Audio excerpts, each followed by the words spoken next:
Hello everyone, this is Abhyuday Anand Mishra and I'm an incoming doctoral student at IIM Kashipur in the area of organizational behavior and human resource management.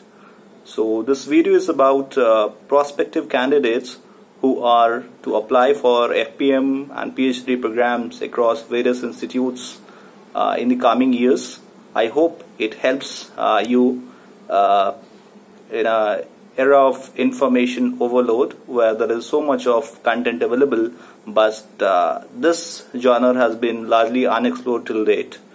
And so let us begin this video. First of all, I would like to thank Shreya Jha and Dive to Learn Academy, who has given me this opportunity to share my experience and my views on making it to a PhD program in across IIMs.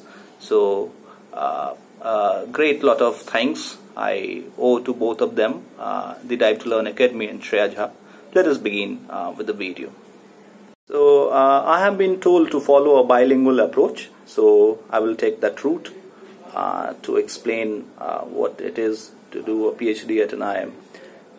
अच्छा, तो ये जो video है, this is particularly related to people who are targeting OBHR area, लेकिन जो लोग बाकी areas के लिए अप्लाई कर रहे हैं, they can meaningfully extract useful information whatever suits them. So let us begin.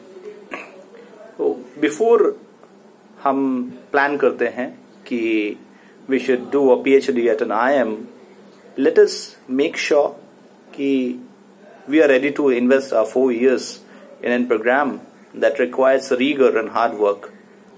And in the long run, it is only passion that takes us forward.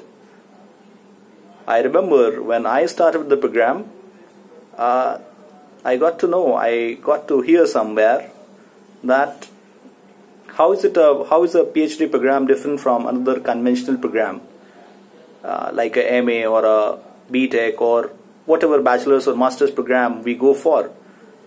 So what happens is, जो हमारा कोई masters programme होता है या PhD programme होता है, उसमें जो हमारे ऑब्जेक्टिव्स होते हैं वो बिल्कुल क्लियरली डिफाइंड होते हैं. It is not open-ended unlike PhD. PhD is open-ended. There is no hard and fast rule. There are no set of objectives that have to be met. While in a master's program or maybe in a bachelor's program, everybody gets to write the same papers. We get to read the same books, but that does not happen in a PhD.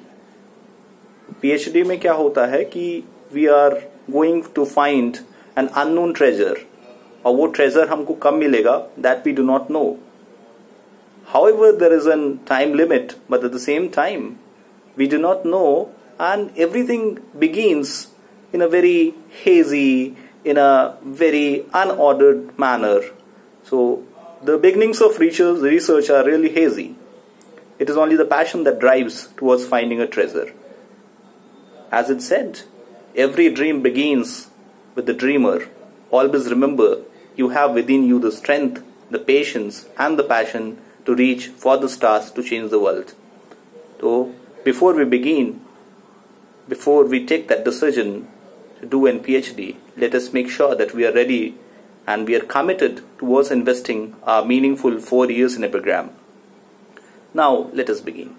So, before we begin, we should know that there are 20 IIMs across India. 20 IIM हैं at present across India में, and most of them offer a PhD program. Nagpur, I think, has not begun its program, and Vizag and Bodh Gaya haven't started their PhD program in OBHR area. So we should mark up a list of different IIMs and then the IIMs that we are targeting. Coming to the stages, क्या stages involved होंगे किसी PhD program में अगर हमको apply करना है? सबसे पहले हमको देखना है कि हम उसकी eligibility criteria को fulfill करते हैं. Eligibility criteria, as we all know, कि बहुत सारे routes हैं. We can select NET JRF. कई institutes JRF मांगती हैं, कई institutes NET भी accept करती हैं. Then there is the route of CAT. CAT score usually अगर आपका 85 percentile and above है, most probably you will get a call, but that does not mean कि 80% वालों को call नहीं आएगा. Even they can expect a call. But to play safe, you have to be somewhere above 85 percentile. With regard to GRE, there is another route. आप GRE के लिए appear कर सकते हैं. So the usual demand is somewhere near 310. अगर आपका 310 and above है तो you will get a call. And दो sectionals हैं, दोनों sectionals में अगर decent scores है तो you will definitely get a call. Then we come to the application timeline. Application timeline में applications आने शुरू हो जाते हैं once the CAT exam is over. So somewhere between November and January is the application period when you can apply across various IIMs. I suggest applying to various IIMs for the reason that number of selections are really lower in different IIMs.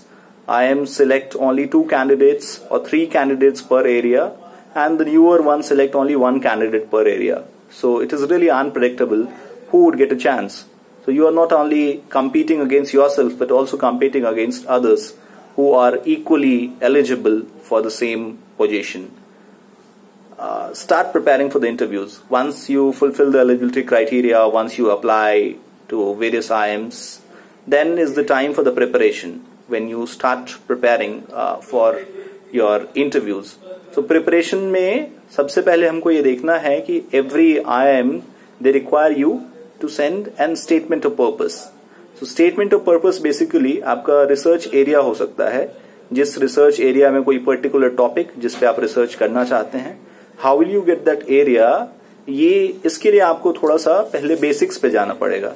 I suggest reading basic NCERT text of class 11th psychology because psychology is the subject matter जो OBHR की तरफ जो है इशारा करता है. It is closely related to OBHR.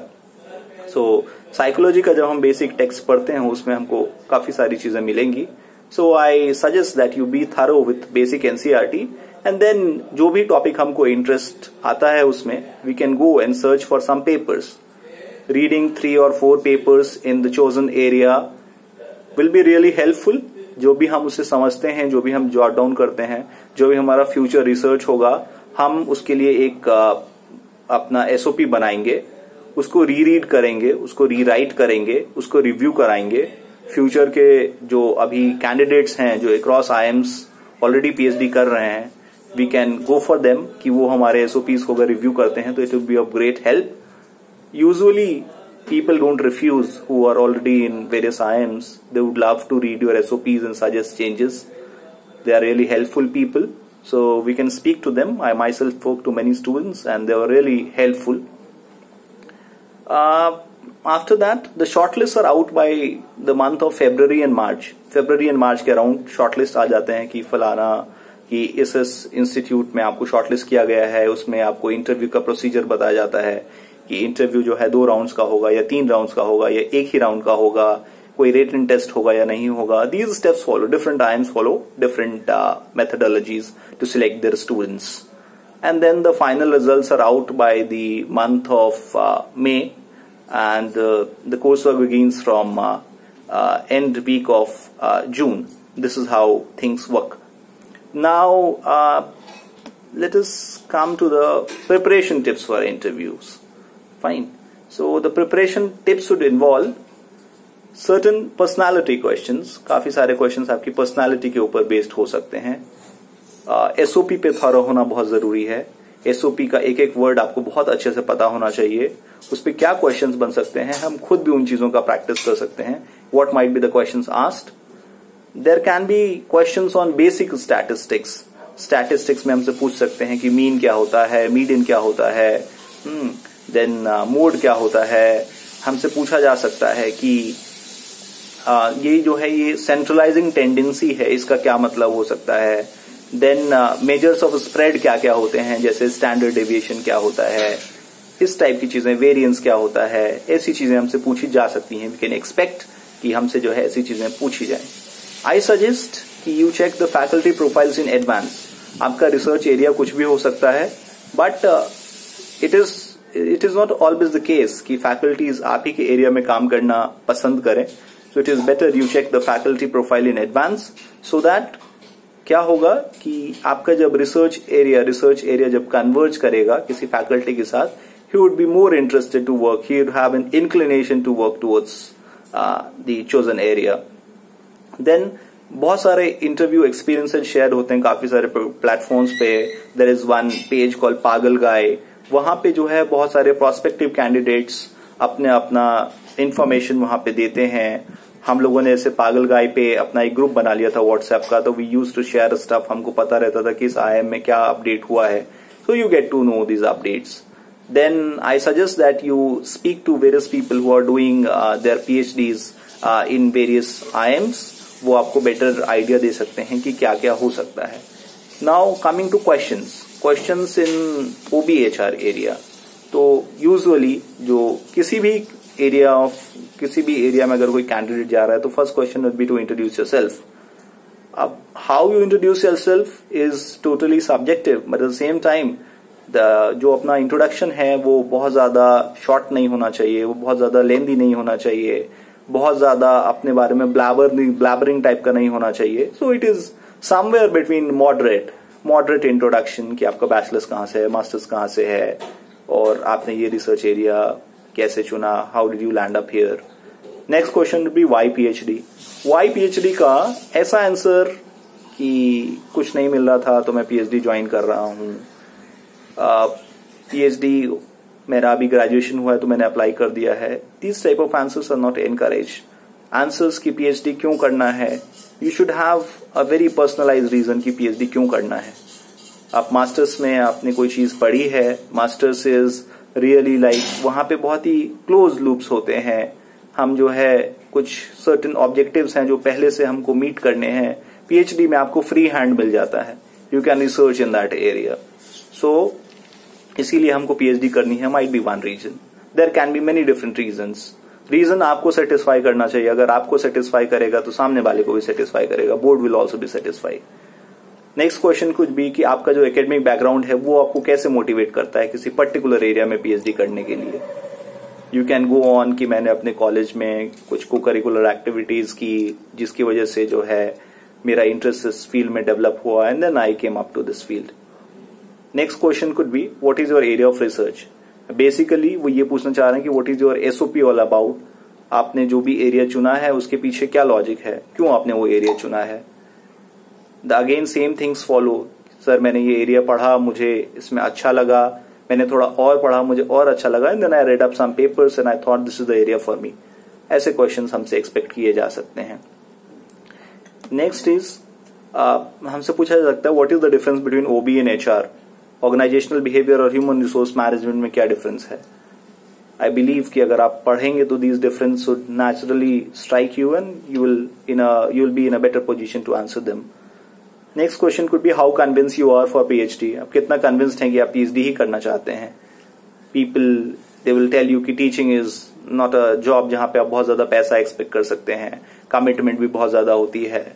But then you have to be convince कि you really want to go for a PhD.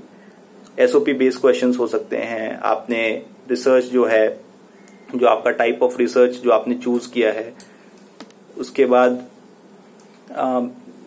जो आपने डेटा जैसा आप यूज करेंगे, आप प्राइमरी डेटा यूज करेंगे, सेकेंडरी डेटा यूज करेंगे, इंटरव्यूज करेंगे, सर्वेज करेंगे, ऑब्जर्वेशनल डेटा यूज करेंगे, what ever data kind of. ये छोटी मोटी चीजें जो हैं हमको रिसर्च मेथोडोलॉजी में पढ़ने को मिलती हैं. इनफैक्ट जो बेसिक हमारी NCERT की टेक्स्ट बुक है उसमें भी काफी कुछ दिया है, तो वहां से भी हम रेफर कर सकते हैं. टाइप ऑफ रिसर्च क्या होगा, क्या हमारा टाइप जो भी हमने SOP बनाया है उसमें हम कौन सी मेथोडोलॉजी यूज करेंगे रिसर्च के लिए.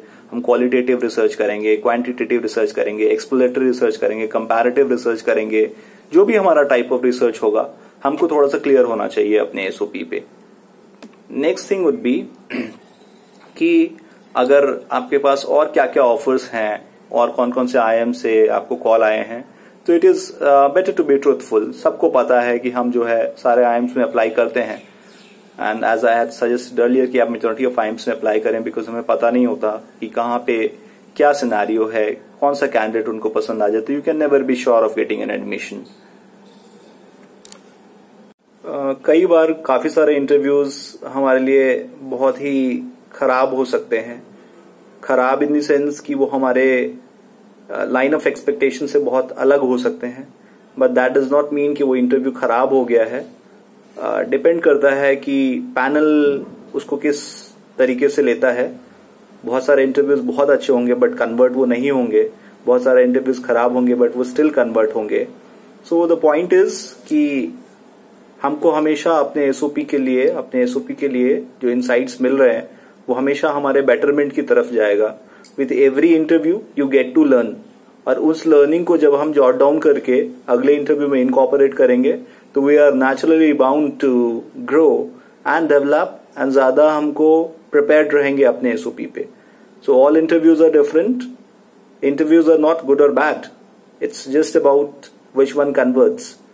सो अगर आप बहुत सारे आईएम्स में कॉल करेंगे, बहुत सारे आईएम्स में अप्लाई करेंगे, तो चांसेस हैं कि with every passing interview will develop और कहीं ना कहीं जरूर कन्वर्ट होगा. नाउ कमिंग टू क्वेश्चन जिसपे काफी सारे लोगों को जो है डाउट्स हैं. बहुत सारे लोग कई बार इस चक्कर में पड़ जाते हैं कि पीएचडी कहाँ से करनी चाहिए, आईआईटी से करनी चाहिए, आईएम्स में करनी चाहिए, IIMs versus IITs. So I asked this question to a professor at IIM Calcutta. तो उन्होंने मुझे बताया, he said, if you closely observe, number of selections are lower in IIMs compared to that at IITs. This is because IIMs are a different community. We nurture our FPM students as a plant, water them throughout their lives so that they go on becoming a tree ecosystem in the future. He said, unlike the IITs, we do not charge any fees from the FPM candidates. Our Guru Dakshina is the faculty in the making, who shall, in the course of his journey, strive for excellence and stand firm on the confidence that the alma mater has shown in him and bring out great name to academia and research. So, although IIMs are dedicated institutes for management, at the same time IITs are no bad. वहाँ पे IITs में 3 year का PhD programme होता है. You can submit your thesis in 3 years. However, majority of the IIMs they follow a 4 and 4.5 year curriculum, जहाँ पे आपको 4 साल 4.5 साल का PhD करवाते हैं. At the same time जिनका MBA है, those candidates who already have an MBA, उनको कई बार waiver मिल जाता है. In case they are from IIMs, then definitely मिल जाता है. But in case you are from some different institute, you have to separately apply for. Research at IIMs is more field based. It is more based on field surveys. While that is IITs, वहाँ पे ज़्यादा academic काम होता है. They are more theoretical research. So like it's either ways. No institution is bad or good. It is the candidate that makes it the better one. That is how things are. With these words, I would like to wish you all the best in your journey towards pursuing a PhD program. Hope to see you in academia and in the research soon. All the best. Thank you.